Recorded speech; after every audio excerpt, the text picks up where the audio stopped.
ఎవరో ఏదో తప్పు చేశారు అని అనుకున్నాం అనుకోండి, వేరే వాళ్ళ తప్పుల గురించి మనం ఎంత మాట్లాడితే అంత ఆ దోషం మనకి కూడా వస్తుంది అని శాస్త్రం చెప్తుంది.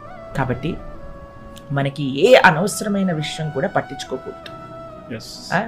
మనము ఏం గురించి పట్టించుకోవాలి అని అంటే, ముందు మన ఆరోగ్యం, 2 మన కుటుంబం లేదా కుటుంబము ఆరోగ్యము, 3 మన ధర్మాచరణ, 4 నేను ఏదైనా సమాజానికి మంచి సేవ చేయగలుగుతున్నానా.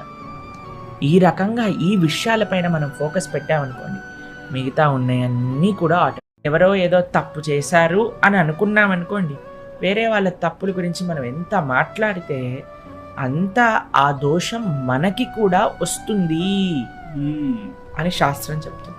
కాబట్టి మనకి ఏ అనవసరమైన విషయం కూడా పట్టించుకోకూడదు.